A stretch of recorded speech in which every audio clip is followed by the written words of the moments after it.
I want to welcome you all to the GSQ Quality Connection this evening. Thank you so much for being with us. We have a teeny tiny group, and so I'm hoping that you will unmute and engage as you can. Certainly, there will be lots of time for questions and answers. So before we get into it, just some tech reminders.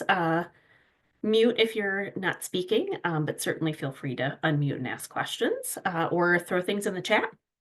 We would love for you to share your camera. It's always great to see you. Thank you. Whomever LL is, but your camera's not working. I don't know what's happening there, but and then we'll have time for Q&A at the end of our presentation today. And this is our sort of standing agenda that we work through at each of our quality connections. So welcome, and we'll do some introductions. We have a big chunk of our time together today is presentation on some indicator information. We have some updates and tips that we wanted to share based on some new things that are happening in the system and questions that we've been receiving from the field. And again, that opportunity for Q&A. My name is Christy Opsimer. I am the Director of Systems for Great Start to Quality at the Early Childhood Investment Corporation. And I help to manage the assessment and validation portions of the process as well as the system. And then I will turn it over to Melissa Mosley to introduce herself. Hi, everybody. I hope you are staying warm this evening. My name is Melissa Mosley. I'm the Validation Manager for Great Start to Quality at the Early Childhood Investment Corporation. Thank you. Okay, so I like to do a little bit of grounding, particularly for those of you who might not have attended a quality connection in the past or who may be newly licensed and are just getting going with a Great Start to Quality. So what we're hoping for today is that you're gaining an awareness of Great Start to Quality in general, its purpose, and how it supports children, families, and childcare providers. Really understanding the resources that are available, having a clear understanding of the quality improvement process, and know the people who can help. And when you have questions, knowing who to reach out to. So one of the things that we're going to talk about throughout our time is really the quality improvement process. So this has been in place for around 2 years. So if you're just joining us, that maintaining health and safety is where folks come in when they are licensed. The quality improvement process starts when programs access the quality indicators at reflecting on quality, moves to enhancing quality when we're thinking about creating and working on goals. Enhancing quality validated is where your self-reflection with the indicators and evidence are reviewed by our validation team. And then demonstrating quality happens when you have an on-site observation. So a reliable assessor comes to your program and uses tools to measure quality, and y'all meet the thresholds. So that's sort of the process that we're talking about today as we move forward. So the first thing we're going to talk about is quality indicator guidance and some updates that I think you will be very excited about. Melissa? Thanks, Christy. So the quality indicator that we're going to spotlight today is a little different than a few of the other indicators we've highlighted in the prior quality connections. This indicator is asking if you've completed a self-assessment on your program using either the environment rating scale or the social emotional learning program quality assessment on every age group or classroom. These self-assessments are available on our website. And if you use that QR code on the screen too, you can it will take you right to that web page. Kristen's also dropped the link for me in the chat if you would like to access them via the link. For these, it's important to kind of understand why that indicator and why doing these self-assessments is important for your program. So children and school agers learn through their experiences with both people and the spaces that they're in. Spaces that are supportive to the children and school agers provide them opportunities for learning and comfort, independence, and exploration. So it's important that we evaluate or self-reflect on the spaces that those children are in the program. Both the SEL PQA and the ERS self-assessments can be found on our website. Again, use that QR code or the link in the chat.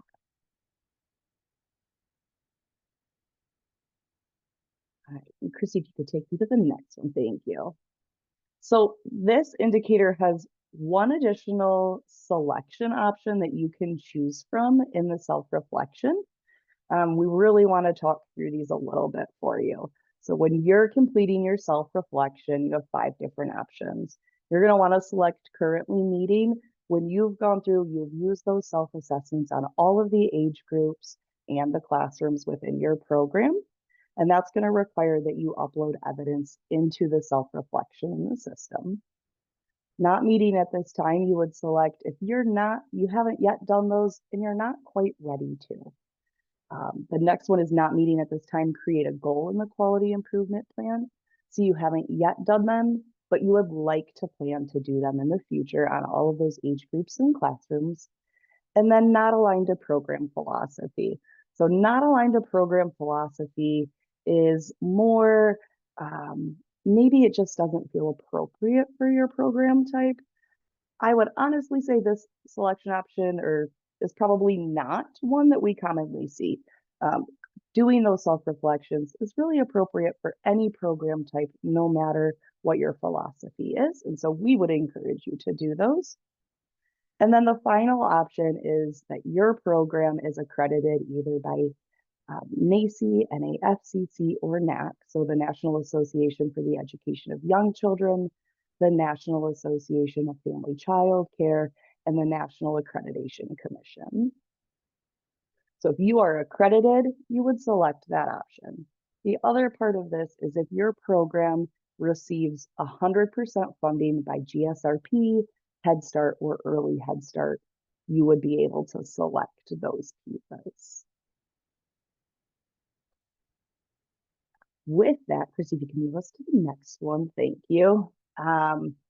We're going to ask when you're reflecting on the indicator to determine your selection option that you're going to make, there's some helpful questions that you might want to ask yourself. So have you completed the ERS or the SEL PQA in all of your classrooms and with all of the different age groups?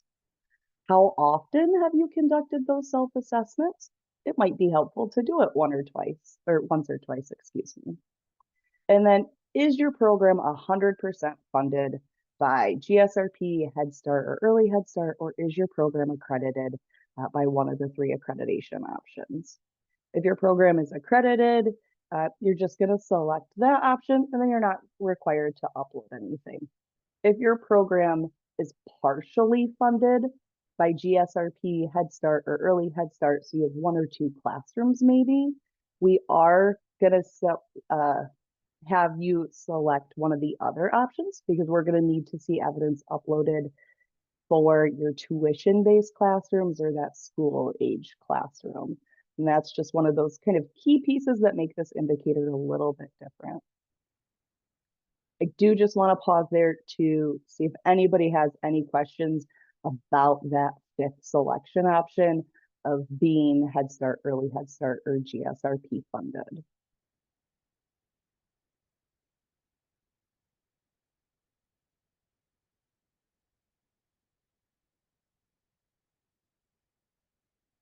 Okay, I'm not seeing anything, so we'll keep moving on. But if you do have a question about that, feel free to unmute and ask or put it in the chat for me. So the next update I want to give, and we've been getting this for a few months, is about the quality indicator guidance document.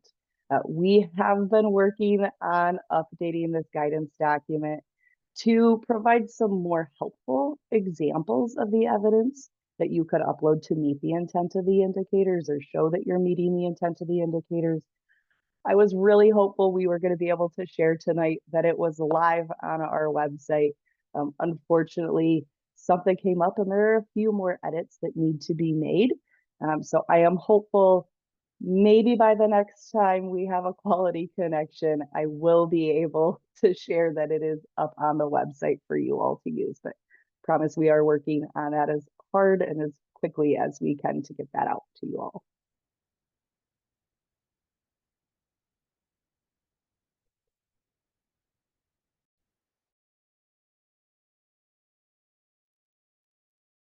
All right. Yes, Amy, so close. We're almost there. Okay, we're going to move on to some updates to the GSQ program profile. And so if you have taken a look at the loop, the last couple of editions, you will have seen some of these updates. If you have a GSRP and you're participating in a pilot, you will have seen some of this as well. So one of the things that we have been asked for years and years from both programs, families, and our resource center staff are making openings more clear on a program's profile. And so inside of the program profile, there are places to indicate openings for the various age groups. And so I would strongly recommend that you take a look at that. Melissa Straight here updated her information as recent as the beginning of January, which is great. Take a look at your profile. Some programs haven't updated their information for years, and we really want families to see that so they can ask, help me understand what is true currently. And so lots of motivation. One, to get that information update, but to attract families who are looking for openings. This is actually a button. Once you click on it, it will open up the specific openings for each age group, which is great. The other part of this feature is in the search that families and the public can do. Openings are now an option. And so uh, a user must select a type of care in order to sort of pop out this care for ages piece. But they can certainly check specific age groups for openings, or they can just check this bottom one, which means just show me all the programs that I'm looking for that have openings. So really exciting there. We're looking forward to getting family feedback on how that's working for them. I will pause there. Any questions about these new features?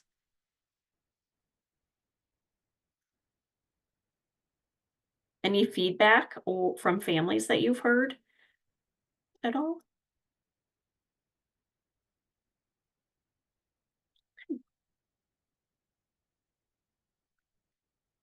The next thing I wanted to talk briefly about is timing and the pacing of quality as you're moving through the journey with Great Start to Quality. One thing I will say is if you participated in the STARS system, it's very, very different. And so what was true in the past, which was you could submit a self-assessment survey sort of the day before you expired and actually move through the process.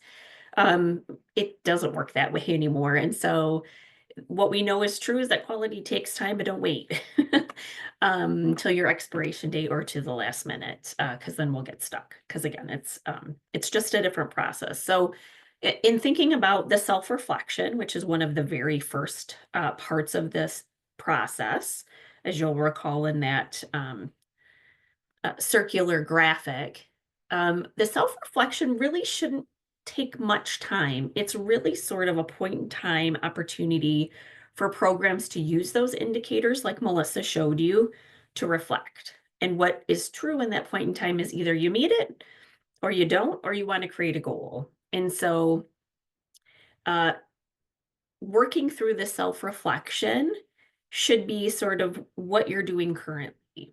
And once that's submitted, you can think about the goals that you want to create to meet more of those indicators. So the recommendation really isn't to spend a ton of time in that first self-reflection piece, but to really think about creating goals and enhancing quality. And I would say in general, if quality improvements are meaningful, they will take some time. And so most programs will spend uh, a good amount of time in that enhancing quality space. The other thing I do want to um, make sure we talk about and give space for questions is the notion of 240 days. So you might have heard your coach uh, mention this, or you might have read something in the loop about this. If a program has a current quality level and they want to start the process again, and they begin by working through that self-reflection, they have 240 days from the time they open that self-reflection to basically get into validation before they lose that prior quality rating. So it maintains through that whole 240 days because we know quality takes time, but don't wait till the 239th day because you're probably not going to get through. Um, so really be working with your coach to talk through those timelines and creating those goals and making sure that you're working together to get to the application for validation and on-site observation in a timely way. I'm going to pause there before we talk about internal timelines and see what questions you might have. Come off mute, throw it in the chat. Anything you're wondering about how long it takes.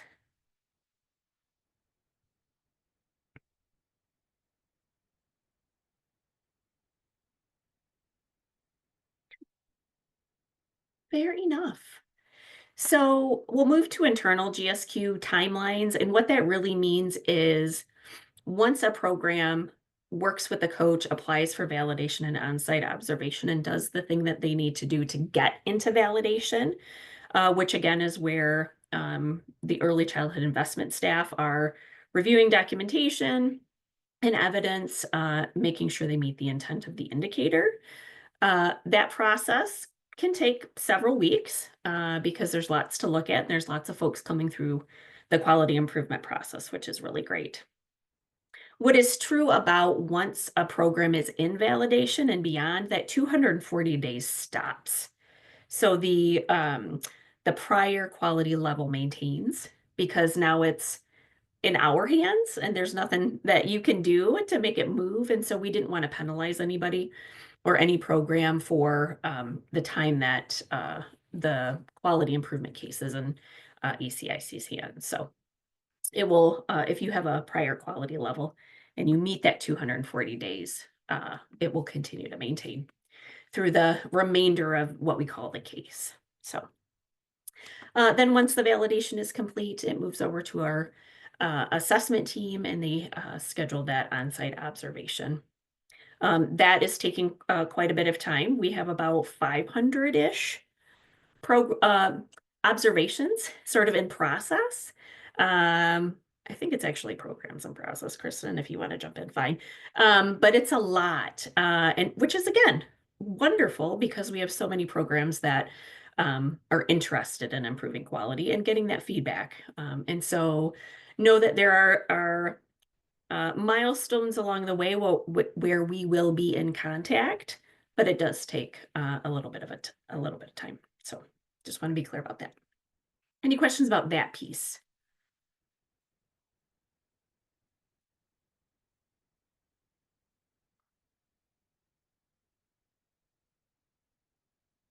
All right. So that's really what we had today. I am so grateful for the sprinkling of you. Oh, and here comes another another provider, which is great. Hi, Victoria. We are actually just wrapping up. We have a really tiny group, and I'm just sharing the next opportunity. So know that this was recorded, and we will certainly share it out with all of you and those that registered. So our next opportunity is April 9th from 1 to 2. So we do a few of these during nap time, and then we do some in the evening as well. And so grateful that you all could spend some time with us. Here are some resources for you in case you're looking to get in touch with us. Our Great Start to Quality website is a really great place to go to find all the things. We do have two Facebook pages now. We have one for providers and one for families. And so the family one is really focused on please use GSQ to make sure that you're finding the quality program that's right for your family. And then our provider one is really focused on the quality improvement process, PD offerings, other sort of advocacy pieces that are happening around the state. So if you're not connected to our Facebook page, we would welcome you and encourage you to do that. Great Search Quality also has a YouTube channel, so you'll find this recording on there once we are finished with our time today, but lots of really, really great resources as it relates to the process. Parts of the system, like what is the self-assessment or the self-reflection look like? What do the indicators look like? How do I get to it? How do I upload? Just really great step-by-step opportunities for you to take a look there and review as you're going through the process. So I would recommend that. I will pause. I see Cassie has a question. So how do you know what assessment to use for your program? That's a great question. So I'm going to do a little bit of a shameless plug, but we can talk about the similarities and differences between each. So there is an on-demand training in my registry, and it's really all about what tool is right for you. I see Kristen coming off mute because I know she wants to plug that, so I'll let you do that. Yeah, that's exactly what I was going to say, Christy. Definitely, if you have not done that on-demand training, what observation tool is right for me, that is definitely the first step in trying to decide what tool to use. Depending on your program type, right? Like GSRPs and Head Starts have to use class. So that's definitely something to think about. And our website has so much great information. Christy shared the website and the Facebook page. There's lots and lots of information to help you decide, but I can't say enough to utilize your local Great Start to Quality Resource Center staff because they can really help guide you throughout that entire process and help you determine which one is right for you.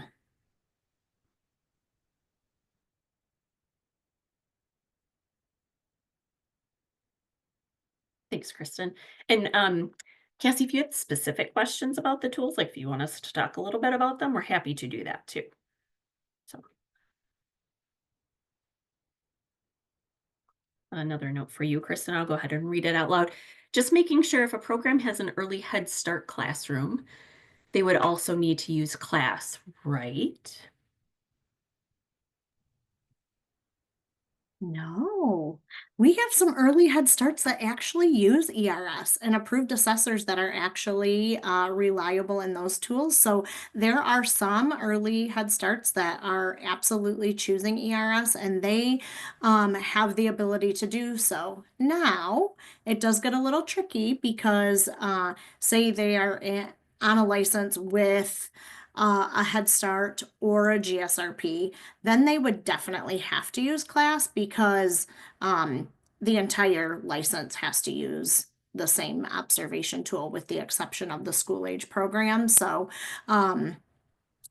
if they are just early Head Start, then they can choose which observation tool. Good question, Amy. I think it's important to share the why. So while Head Start is required to use class, early Head Start is not required to use class. So that's part of their federal guidelines.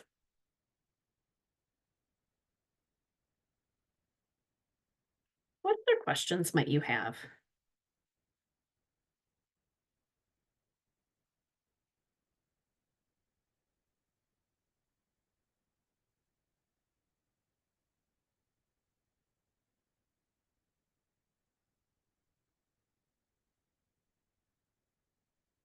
I do want to make sure there's space and time for everyone, but I know we have a teeny tiny group today.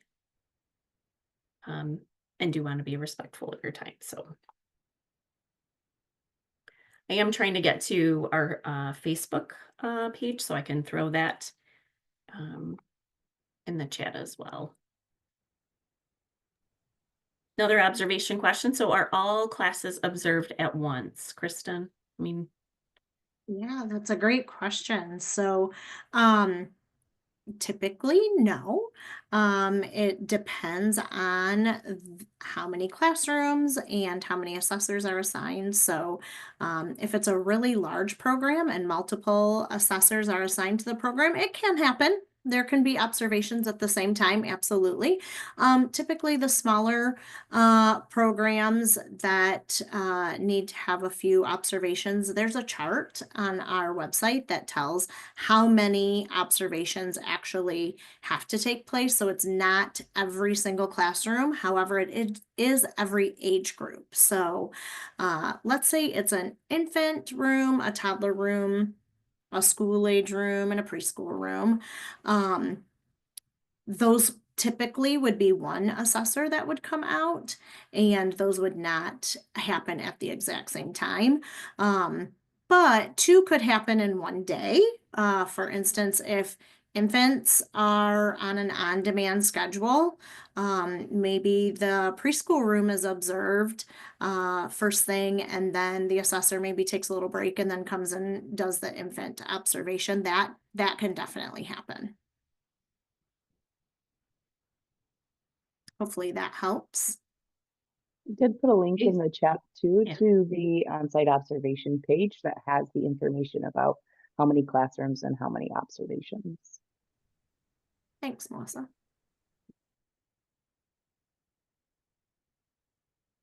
The question is, you use the, I'm guessing it's same assessment tool for all classes as well. Is that correct? Yes. Ish. You do have to use the same for all the early childhood classrooms. School age is a little bit different. So if there's a school age program on the same license, there are two tools that can be used. So the SELPQA can be used for school age, and then class can be used. There's quite a few programs that serve school agers, and maybe they're mixed with some preschool kids sometimes. So we can use class for that. So if the early childhood classrooms choose ERS, for example, then the school age could still have an SELPQA or a class observation. So all those early childhood programs, though, on that license do have to use the same tool. So you are correct about that.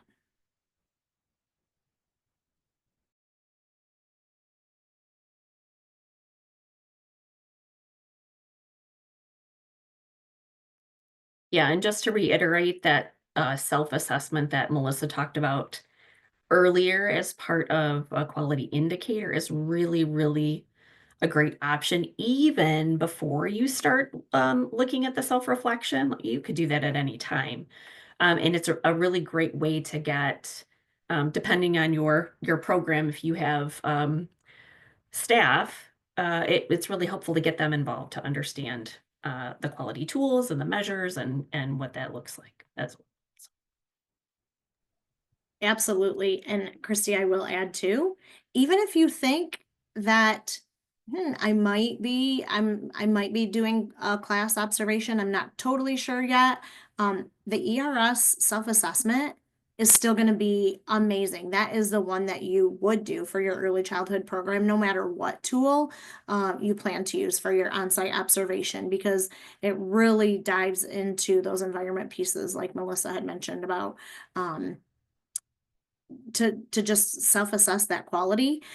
So it does not matter, even if you plan to use class as your observation tool, the ERS self-assessment is still applicable and a wonderful instrument.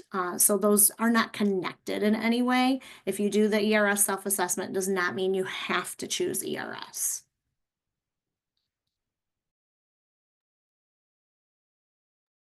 Great clarification, Kristen. Thanks. What other things might you wonder?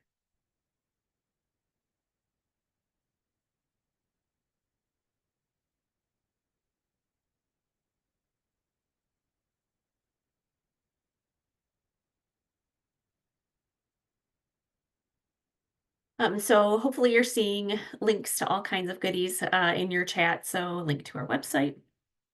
Melissa dropped in that specific link to the observation page where that chart is that Kristen mentioned. Um, I also indicated the link to the YouTube page. So lots of great videos again about the system and also about the tools. So a really good place to look. How long is a rating good for? So quality level is valid for 2 years.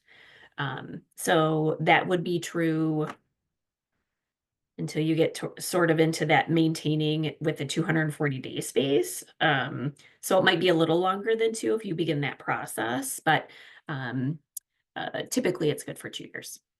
Great question.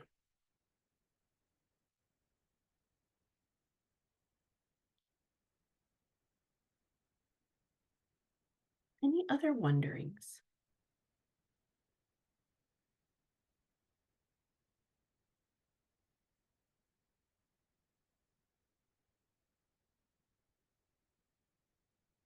Kristen, would you mind throwing the assessment email in the chat also? And so if, you're laying in bed tonight and you're thinking about all the things you might have asked during our time together, certainly shoot an email to the address that Kristen is going to put in the chat. It's a great way to connect with the assessment team specifically to ask your pointed questions about on-site observation. So, and Melissa, certainly, if you want to throw the validation email in there as well, if you have questions about the self-reflection, the self-assessment, the indicators, uh, that is where those questions would go as well.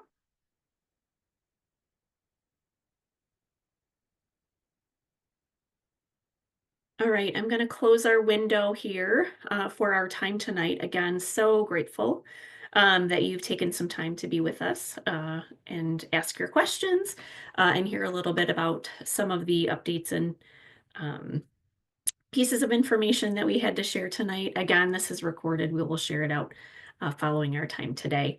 And look forward to you spending some time with us at our next opportunity in April.